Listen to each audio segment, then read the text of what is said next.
fans. Board now back with you, aka Keith, and this is Rachel McDonald once again. Welcome, Rachel. Thank you. Hi, Keith. Hi, horror fans. How are we doing today? Good. So Good. this is going to be the start of a franchise, one of the big franchises, of course, in horror. And we're starting this now because, of course, Halloween Kills is going to be out in October, the latest Halloween movie. Well, a year pushed back. It was originally going to be out last year, and Yes. something like the 12th Halloween in total. So very interested to see how that one pans out as a sort of a modern take on it. And that's why we've started at the beginning now of the Halloween. Rachel's got a snazzy Blu-ray there. Very nice. It finally arrived, I see. Oh, no, I already own the original one. I'm still waiting on all the sequels to arrive. They should be on the way. Yes. Okay, very good. But yeah, that's the plan. I've timed it. I think there's 11 films to watch, and there's about 13 weeks till the next film comes out. So nice. 2 weeks to spare. So we've got time to work our way through all of them.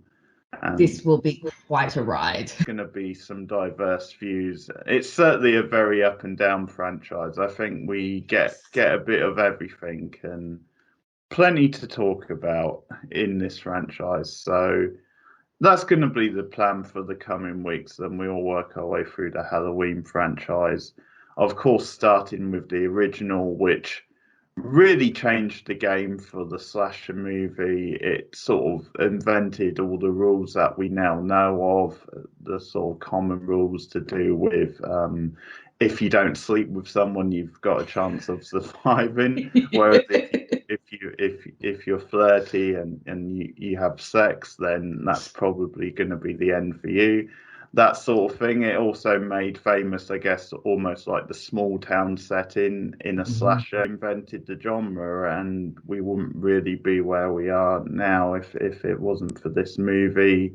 And John Carpenter, it was sort of his calling card, really. Certainly one of his early films that really made an impression and has become a massive cult hit. And I mean, obviously, we'll talk a lot about the style, but I think in terms of just how low budget it was at the time, because in a way that's what I think of when I think of 70s cinema, is you had these really distinct art house type pictures that really stood out from the crowd, bearing in mind they were coming from Hollywood, and they really made money as well. Well, not all of them, but a bunch of them did, and even the ones that didn't probably stood in the memory as their own thing. So the original Halloween, I think, is just a good example of how it sort of sums up in a way the horror genre, I think, because it is a genre that benefits from being a bit more low key, a bit more low budget. What we see here, and I can't remember it, but I know it made a ton of money, bearing in mind how much it actually costs. Benefits a lot of like the crucial sort of scenes. Set Carpenter up as an auteur, really, because he has like his fingerprints all over this movie. Obviously, the iconic music that he uses, which is like a character in itself in the movie. As I was rewatching the film for this review, I was taking a bunch of notes on my mobile, just writing a bunch of stuff down to remember. And the score was the first thing I wrote down, because you start the movie and that jack-o'-lantern appears on screen and that iconic score on the piano, which is so creepy and so instantly recognizable, and it really sets the tone for the rest of the movie. And I think one of the best things about the score is it's very understated. It's a very simple tune. It's something that someone could play very easily on the piano, but it's just the notes he uses and the rhythm and the sound. It just creates that eerie, spooky Halloween feeling. Like you instantly know that this is going to be a very tense movie. It's going to be very slow building. It's going to be very atmospheric. And I think what you were saying about it having a lower budget definitely helps. It's a very minimalistic film, I was noticing when I was watching this time around. The sets are very minimalistic. The shots are very slow and very understated, and everything about the movie is so low key, and it's so different to horror these days, which is very over the top. You know, there Mm. everyone wants to concentrate on these big elaborate sets and these big elaborate designs and scores, and really all you need is what's in this movie: a small town setting, a killer who is so terrifying because he's such a monster, Michael Myers. And Yeah. I love the way the movie almost never shows you him in close up until we get to the climax of the film. I wrote that down as I was watching. He's always lurking, and he's always Yeah. shot from the shoulder or from behind, or his face slightly obscured, and it lends the idea of him as the shape. And I find, and I found this the first time I watched the movie, that the scariest thing about Michael is actually not when he kills, it's when he's lurking, when Yeah. he's hanging around outside of a school, when he's watching Laurie from outside the classroom window, when he's Yeah. watching her from outside her bedroom window. And there are so many shots of him where he is just there. And this idea that this person is always just watching you, this sense of voyeurism, I think makes Yeah. this movie so creepy and so atmospheric. And it's really what scares the crap out of me when I watch this movie. The thought that someone could just be watching you. Yeah, I mean, I had similar thoughts, and I think one of the big calling cards of the film as well is just this culture it breeds, because it sort of sells the point. Then obviously it mentions the boogeyman several times. It sells this idea that the boogeyman could be anybody. It could be, your next door neighbor. It could be like the local, like, I don't know, postman or like store clerk. And so I think one of the things I like about the suspense of the film and the psychology is then there's certain times when it might not actually be Michael. It might just be someone randomly watching in on them, being a bit pervy or being Yeah. just a bit of a creep in general. So it actually plays with that where there's certain moments where it could sort of be anybody. And that's Mm. part of the terror of the film. And I think part of it's sort of getting across that message about like smaller towns in a way where sometimes you just assume that they're kind of friendly and there's no darkness, whereas often it kind of is. And sometimes in a smaller town, it can be a bit more, I don't know, intimidating or a bit more secluded. So maybe if there is darkness lurking, then it's actually harder to get away from or to avoid. Mm. Voyeurism is a good word for it. Yes. And I mean, like the moment in the van with him watching the kid, and the way that's again sort of POV style shot. Mm. And again, that could be anybody. We don't know for sure. Then it is Michael. So that's definitely something I liked I about it. think as far as voyeurism go, I think the first scene, the opening scene, sells that so well. Such an iconic opening scene for a horror movie, one of my favorite opening scenes ever, being shot entirely from the point of view of the killer. And of course, when you first watch the movie, if you don't know anything about the series, you don't know who this killer is. You just know that there is someone lurking around the house, watching the babysitters, and then you see the point of view of the killing, and then you get that brilliant moment where he walks outside and they turn around and you see that it's this 6-year-old kid in this clown uniform, and Yeah, they've just pulled the mask off him, and it's a great reveal because it really sets up Michael's character to show what Loomis ends up saying, in that he is just pure evil. There is nothing there. There's nothing behind the eyes. He's just a soulless killing machine. And the opening scene sells that so well. And that's such a great reveal that it's like this little kid. And I think especially in the 70s, that would have been a real shock. You know, these days we're used to TV shows and movies using children for as killers, using children,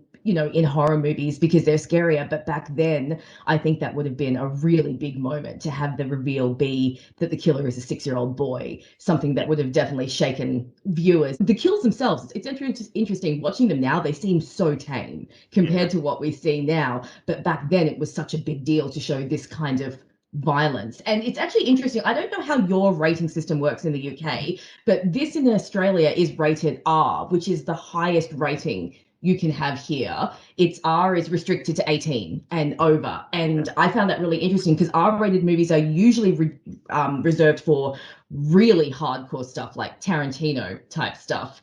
Yeah. So I was very surprised that this got an R rating because it is so mild by today's standards. But I guess it shows how intense it was when it was first released, because obviously the rating is stuck from when it was released in the 70s.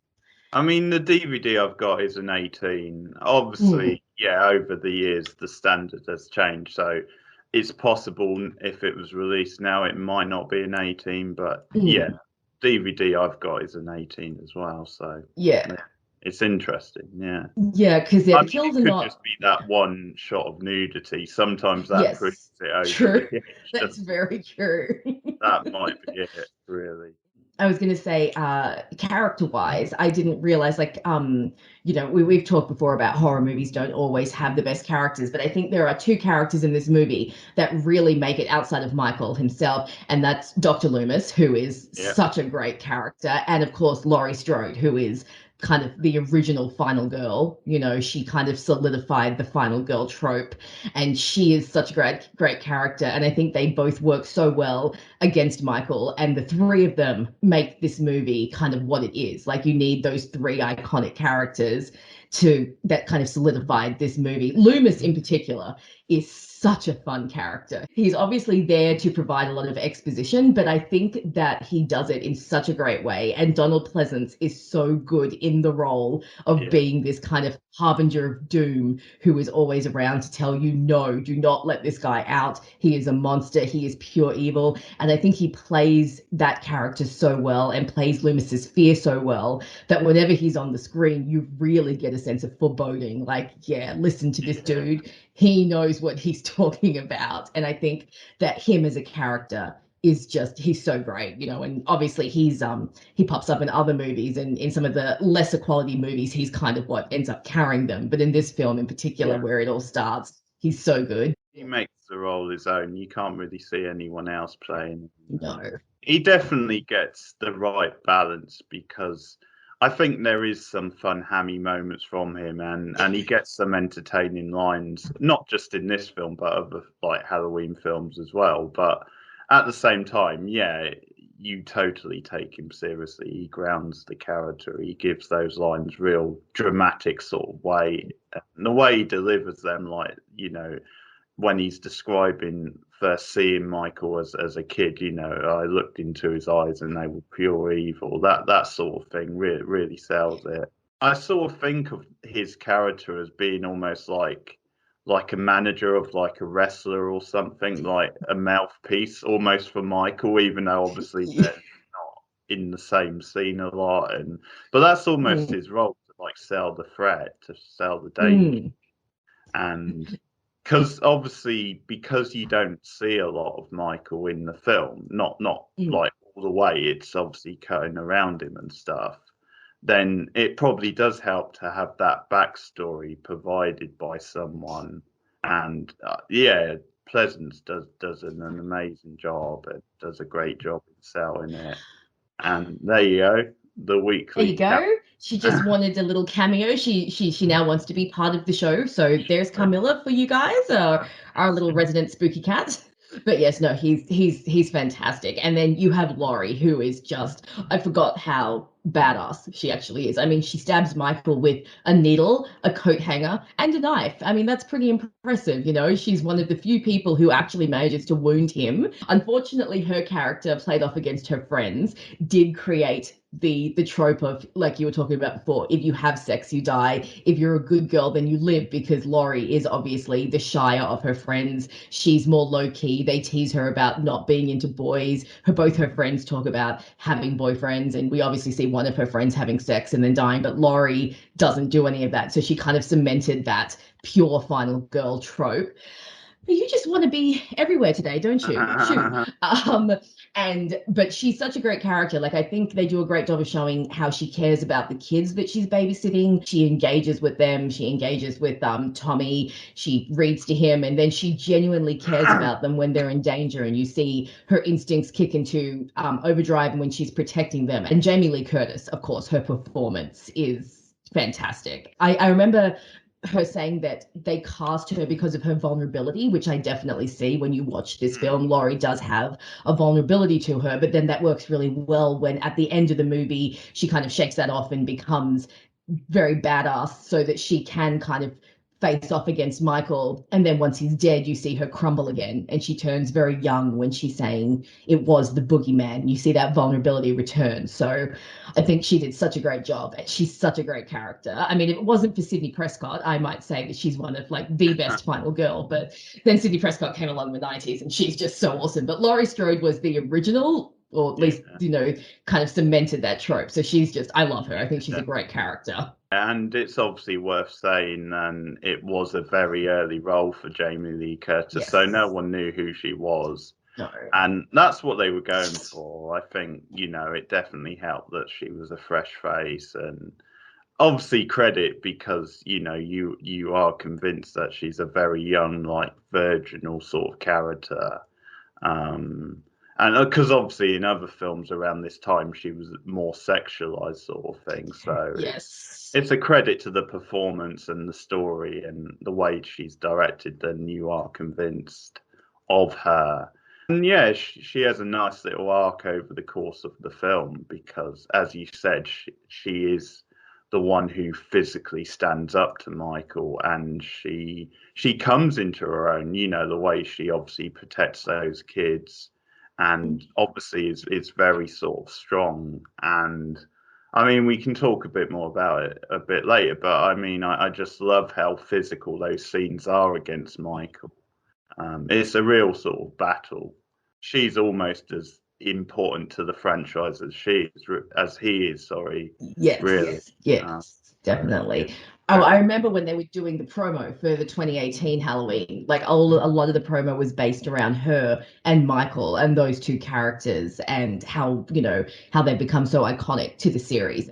Michael as a character, obviously, you don't really know that much about him, but he's such a great bad guy. He's my favorite like iconic horror villain, probably because he is the one that I find the most scary. Just his look in general. I mentioned in our Conjuring review that I don't like masks. Masks scare the crap out of me, especially masks where you can't see the eyes. And this is an issue I have with later films that we will talk about when we get to them. But in this film, his mask, the physicality of his character, like Michael, is because he doesn't say much, he is a very physical role. Whoever is playing him has to have a real presence. And I think that that the guy who plays him, the name has completely gone out of my head, but he is so good. Nick something. Oh my God, why is it? I feel like a bad horror fan.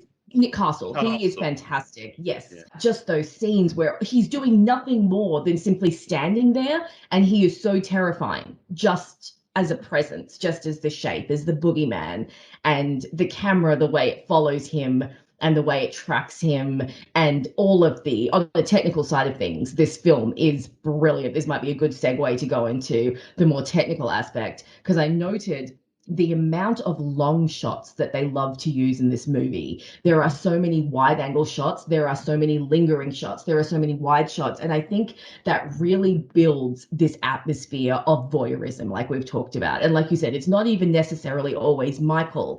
It's just there are so many shots where you'll see Laurie just walking away from a distance, and it feels like we're watching her, almost like we are the voyeurs. It's almost like the camera turns us into like another watcher, and we're like another bad guy watching these teens. And I just think on a technical level, this film is so good. Yeah, definitely. I mean, it's a masterclass in suspense and building and tension. And I just love how, I don't know how observational it is, the way like the camera lingers about this small town and it looks into like spaces, and it builds the mystique. It's almost like it's what you don't see, or what could be there, what could be lurking around every little corner. And you obviously at various times you have the POV shot from Michael's point of view, which, as you said, very voyeuristic. I think it is almost meant to position us in his shoes, almost, which makes it another layer of like sort of creepiness in a way, and obviously the breathing as well. So it's almost that time to personally get in with Michael and seeing what he's seeing. There's some really great direction, some really great little visual sort of tricks and cues. One example is sort of the end of the film, which obviously we'll probably circle back round to, but I think obviously after you've got almost like the cliffhanger style ending, the sort of open-ended ending where Michael disappears again. Yeah.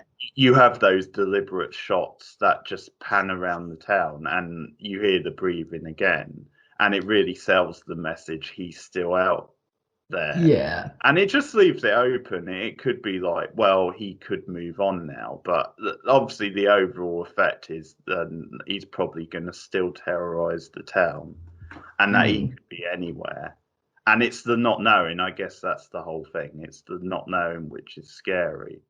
A great closing scene. No, you're right. I love those final shots. Again, just playing into that atmosphere of voyeurism. The entire movie is just incredibly, incredibly tense. There are so many moments where you are just so on edge. And I think that's so great for a horror film, because obviously you want to evoke strong reactions, but horror films like this that just leave you with this feeling of dread the whole movie, you are just waiting for the other shoe to drop. There were two moments in particular that I found I actually took note of, because I was like, I need to talk about these moments because they're so well done, that I found incredibly, incredibly tense. And even though I've seen the film before, I was just like on the edge of my seat. One is when one of the bullies, the little kid bullies, bumps into Michael outside of the school. He full just runs straight into him. Yeah. And you just think to yourself for a second, oh my God, this kid is going to die, because of all people to just run into with that kind of force, Michael Myers. And then you watch Michael trailing the other kid, and you're watching the kid through the fence. And again, because Michael is such a different killer, because he started when he was young, you don't have that reassurance that, oh, we don't kill kids in movies. It's like, no, these children could actually die. And so for me, that was a very tense moment. And then the other one that really got to me was when Michael is driving by in the car, which, side note, just for a second, let's take that. How did Michael learn how to drive? I mean, I know they bring that up in the movie, but like, he's been in a mental institution his whole life, and I don't think anyone's going to be teaching him how to drive. So he's either very, very intuitive. It's a good line from Loomis, though, isn't it? He was doing pretty well last night. Yeah, maybe something sorted. I'm like, okay, well, whoever taught Michael Myers how to drive, you're an idiot. It's when he drives past Laurie and her two friends, and one of her friends yells out to the car because they think that he's just like a creeper. And the car drives past them, and then it just stops. And it just stops at the edge of the road, and they're just watching the car. And because we know that it's Michael in the car, again, it's that feeling of, are these girls about to die? Those were two really big moments for me that I just thought, these are really good. This is a great example of how this movie builds its tension. Yeah, actually, that's seen as one of my favourite lines from Annie. It's, I hate a man with a car and no sense of humour, which is pretty. She actually has one or two lines I quite like. She's quite funny, Annie, actually, as a character. I quite like her. So yeah, I did enjoy that. I do enjoy actually the slow build up and the fact we get to know the characters and stuff, and they feel like pre-natural teens. You know, I quite enjoy the flow of their conversation, and I like that scene actually with Annie and Laurie in the car when they've just got the stereo on, and it just feels like a very natural. That's the good thing about the film. Everything plays out so naturally, which definitely adds to the horror element, because it's like, you know, their lives could be disrupted at any moment, sort of thing.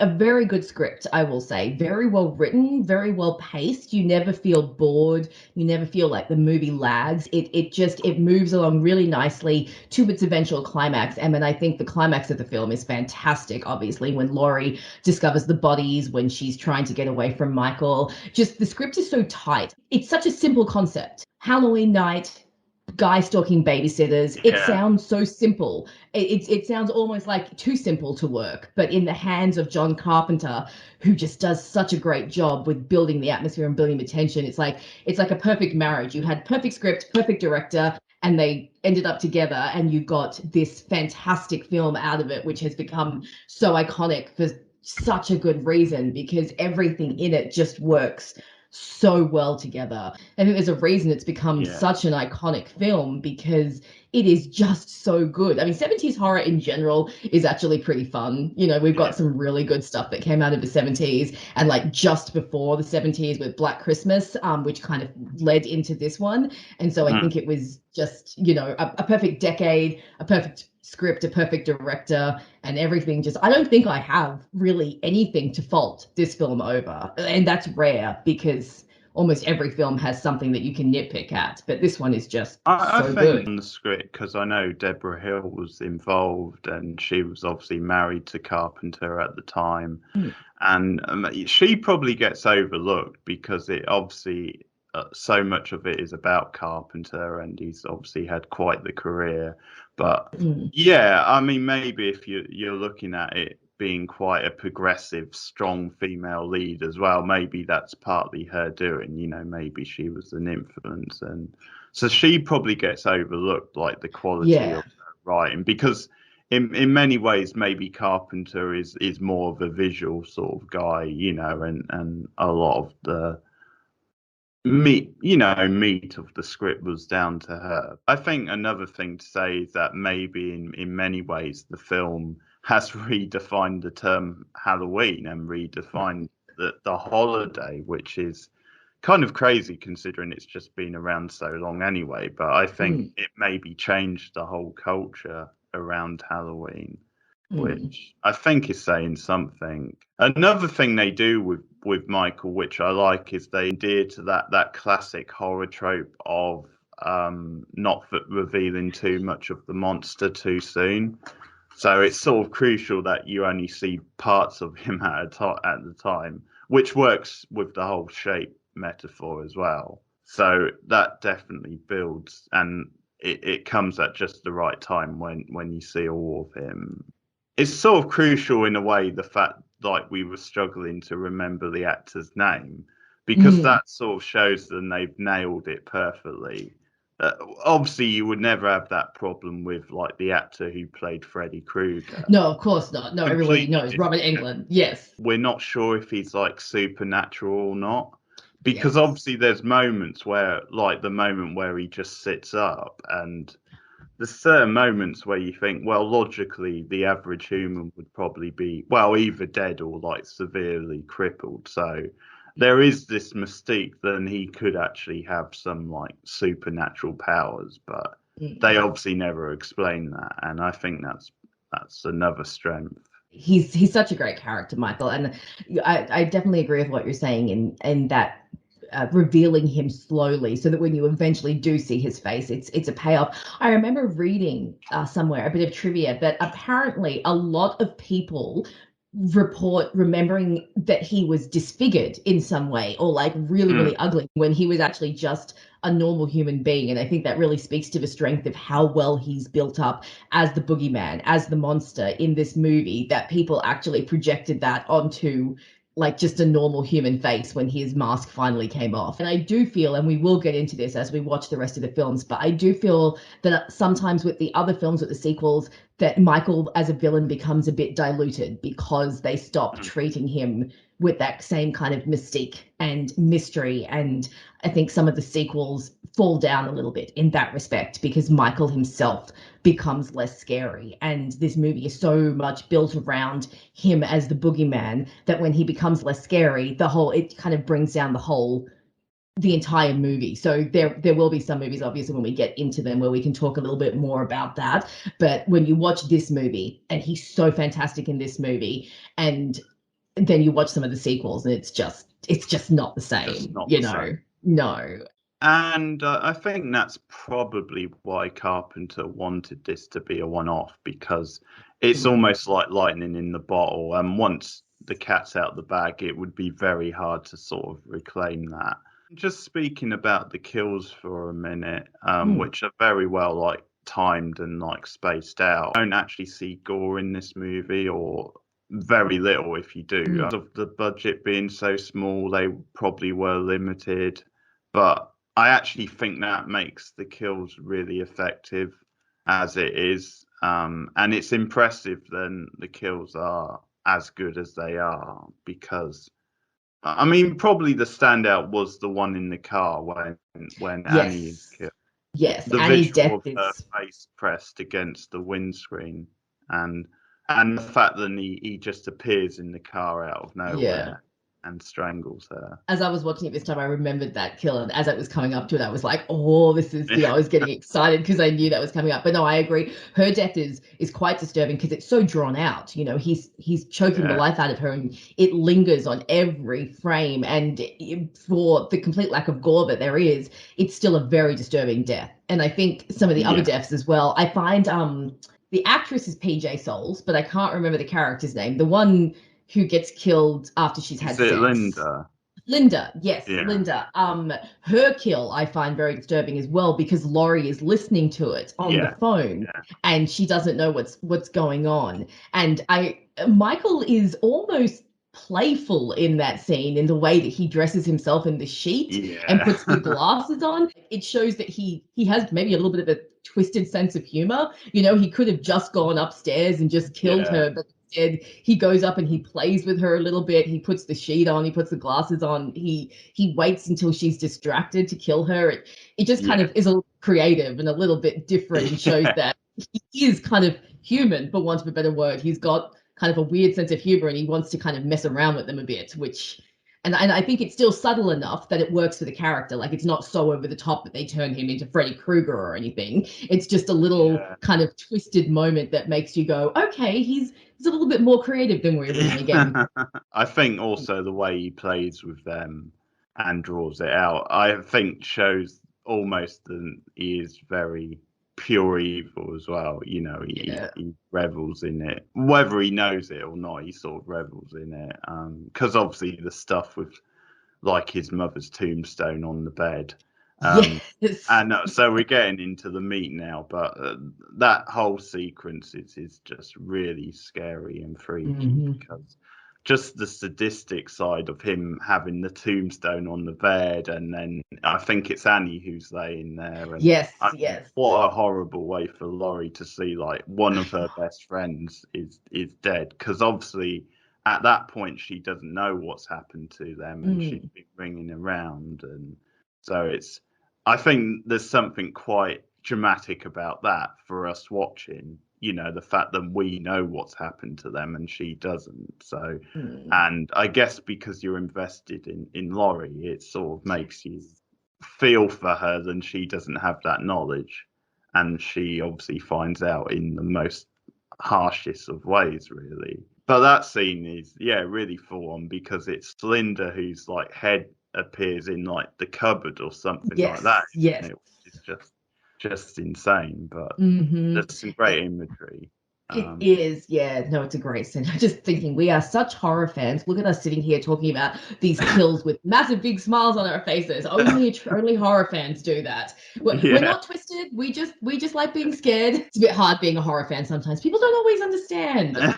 But no, that scene is fantastic, and with the boyfriend swinging down as well, his corpse. oh Because again, yeah, it shows, the like you were timing. saying, I know, Uh, because it does. It shows that Michael is a bit sadistic. That he's staged this for Laurie to find. He could have just left the bodies out. He could have just left them where they were. But he yeah, creates this whole almost like a stage show for her to walk in and find all of her friends in this horrific manner, and then he comes out to terrorize her. Often we think of Michael just as the shape, but there's a lot more to him, I think, than we realize, and sides to him that are very interesting. And I think in some of the sequels they try to play with this, it doesn't always work out. But mm. in this movie alone, he is such a great character. And yeah, definitely staging that scene for Laurie it's horrifying, but it's a great scene. Because the way it's shot and that decision, like the body swinging out, because it's one of those where you have to get the timing just right for the scare to really hit, because if it's too slow, it's sort of telegraphed. But like if it's too fast, it wouldn't have been as effective. It just the way it slowly sort of like drops Mm. out. So the timing of it from a direction point of view, I really love the stuff with Laurie and Michael. I like actually on the score the way like the piano notes is almost like a heartbeat, so there is this Yes. sense of the pulse sort of rushing. Mm. And as we get closer to like him going after Laurie, that scene in the closet as well, when she hides in the closet, that is so like claustrophobic and It just is. scary as hell, him Mhm. slowly bursting in, and it's great stuff, It's a really. great scene. And again, it kind of goes back to like this could be anyone. This could be a home invasion, and this could be you stuck in a closet while someone breaks into your house and tries to do you harm. And you're right, you've got that claustrophobic feel, you've got the fear of if he comes in here, there is nowhere else to go. Like I like that she tries to do the redirection by opening the balcony doors to try and trick him into thinking that she's run out onto Yeah. the patio, but he obviously knows that she hasn't. And then again, she's so badass. Like she's not going to go down without a fight. She's stuck in this Mhm. tiny little closet, and she grabs a coat hanger and thinks, Yeah. "Yes, I'm going to make a weapon out of anything that I can." And I just Yeah. think that's so fantastic and just shows what a great character she is and how she is not going to go down without a fight. She's terrified. She's got this mad killer after her, and she's still trying to fight for her life. And I think that's what makes us root for her so much, because we think, yes, you go, girl, you get him with that coat hanger. It's probably not going to do anything, but yeah. So it's like, it's terrifying, but it's also really empowering. And it's a great combination. You can definitely see that Sydney Prescott was inspired by Laurie Strode and how badass she is, and like so many Yeah. other final girls. So yeah, definitely a great scene. The climax of the film just has so many great moments. That moment where he sits up behind her, you mentioned that before. Oh, scares the crap out of me every time.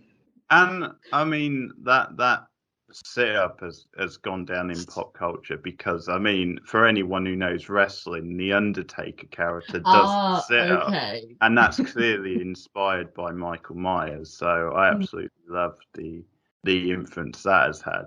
Then it would get used in something like that, but yeah, and just some of the stuff you were talking about with Laurie Strode and that. I think it's part of the appeal of horror to us, and part of the appeal of this sort of horror. The fact she is just a regular teenage girl and she's put in this extreme situation, and it's up to her. She has to defend herself in the house. So it's almost like with the cloak hanger.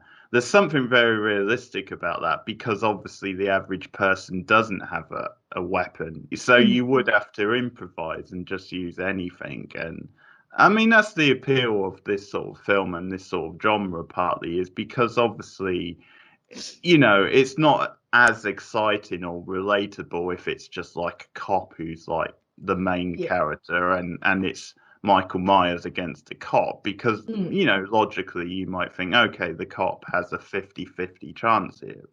Yeah. um it's the fact it is a normal girl, and she grows over the course of the film, and she has to use her instinct. She has to improvise, all this sort of stuff. It makes it all the more appealing, all the more humanistic, I think, Yeah. really, at the end. Definitely. I've read that in general, horror as a genre, women love horror. And I think this movie is a great example of why. It's because it's one of the few genres where we get to see girls actually fighting back and being badass and standing up for themselves and taking matters into their own hands. Because as you see with Laurie, it's one of the few genres where we're allowed to fight back. You have a look at a lot of other genres, and women don't get to be as awesome as they get to be in the horror genre. And so it's very, very, I think they say like more than 50% of horror viewership is female, because it is a Yeah. genre where we really get to kick ass. And so I think this film really shows that with Laurie, and with the way that she goes after Michael. A lot of that, yeah, comes back to this final girl trope that was kind of obviously didn't start with Laurie, because we have other movies that had final girls like Black Christmas and the Texas Chainsaw Massacre, which came out before this. But this was the one that really, it's like we talked about right at the beginning, this film cemented so many tropes. They were slowly already starting, but this was the film that came along and said, yes, this is what the slasher genre will be. And almost every slasher film since, you can see, is partially influenced by this film. It's got such a long reach. It's influenced the horror genre in so many ways, and that is, to me, a big sign of how iconic and how well made this film was to begin with. Yeah, and it's one of the reasons to do podcasts like this. So Mhm. I like to think that someone will stumble across this who has never seen Halloween before, and we've done a great job of selling it, and they'll go and watch it. As long as they're old enough, I should have Yes, yes. Don't be watching this as you're a kid. I watched this for the first time when I was 20, and it scared the shit out of me. So, like, just don't do it if you are too young. It's rated R for a reason. this stuff still holds up, and obviously we've rewatched it again this week. I've rewatched it quite a few times over the years, and it just holds up every time, and it's It really does. and you probably notice little things every time as well, which is a sign of a great film. So I think we're at the time where we're going to rate it, and I don't think some weeks there will definitely be suspense over what score we're going to give, especially some of the sequels. Yes. The third film, I think, will be an interesting discussion. For example, Actually, that one will be interesting because I have actually never seen Season of the Witch. So this will be a first watch for me. And I think when we get to H2O and then Halloween 2018, because I remember that we have some differing opinions on those ones and which one is the more worthy sequel. So I think when we get to those, that will be very interesting. And I have not seen Halloween 5 and 6 as either. I can't remember if we discussed this, but will we be doing the Rob Zombie movies, or is this going to be strictly the Carpenter canon? Sadly, we will be doing them. Oh, that will be interesting because I haven't seen those, and I am a highly sensitive person, and I don't deal well with zombie films. So I'll be watching those ones so we'll see what happens when we get to those. I think the only two I haven't seen is Resurrection, which again was one of the latest. Is that the one with Busta Rhymes? Oh yeah, Resurrection is, oh boy. I mean, when you watch it, just remember it was the 2000s. They were a very different era. Resurrection and the second zombie film. Those are the two I haven't seen, but anyway. Look, I would personally give this one, and I don't know if I might be exaggerating or just my bias, but I would actually give this 10 out of 10. Yeah. This is a fantastic film. It's brilliant. It's scary. It's atmospheric. It's goddamn terrifying. Michael Myers is one of the most iconic and best horror villains ever. Laurie Strode is a great character. Sam Loomis is a great character. It just keeps you hooked from start to finish. Yeah. Technically, it's beautiful. The score is amazing. The acting is great. I would give it 10 out of 10. What about you? Yeah, I agree. Yeah, it's the perfect movie. It ticks all the boxes. Everything is right about it. I think when you're looking at films and you talk about masterpieces and stuff, I think it's one of those things where if you look hard enough, you can always find faults. I mean, I think that applies to any film, but I think you have to just judge it overall and the effect it had on you. I think that's a big part of where you come down with the rating, and I think as horror fans, this just does everything for us, everything we want from a good horror movie. And obviously, it's important, and it's had this cultural impact, and even non-horror fans would rate it very highly and say this is a great film. So I think that sort of speaks volumes, and obviously that thing about it just holding up over multiple rewatches, and it arguably has three of the greatest characters ever in horror. And I mean, it's an achievement to just have one of the best horror characters ever, but to have three, that's awesome. Yeah, it's the perfect movie. It's the perfect horror movie. So it is a 10 from me. I mean, one day we could do a video where we do our top horror movies ever. Definitely, I like that. Yes, that's definitely a good idea. So yeah, but this is gonna be pretty high. Gonna be up for me. So up next will be obviously Halloween 2, which I haven't watched since I first watched it.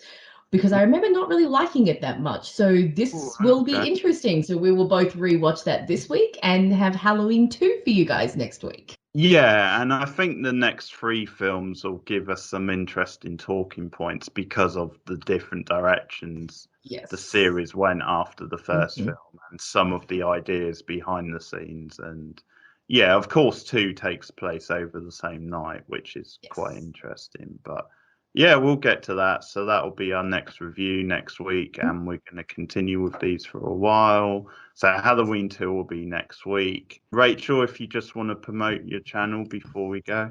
Yeah, thanks. You guys can find me at Rachel McDonald, video essays covering a wide variety of TV shows and movies. So follow me over there. You can also follow me on Tumblr and Twitter. Both of my links are on my channel. So follow me everywhere you can. Yeah, and you can also follow me at Twitter, Keith Beard. I'll put the link in the description. Also on Letterboxd, I'll put that link in the description. And just to promote something else quickly we do on the channel, I also do TV reviews as well as older TV stuff. I also do current stuff, and something I'm doing at the moment is season 4 of The Handmaid's Tale, so the current season. So you can find my reviews of that show on here if you have an interest in that show. That's all for us this week. As I said, Halloween 2 will be next week. Thanks for listening, like and subscribe, and I'll see you guys again soon. Goodbye. See you guys. Bye.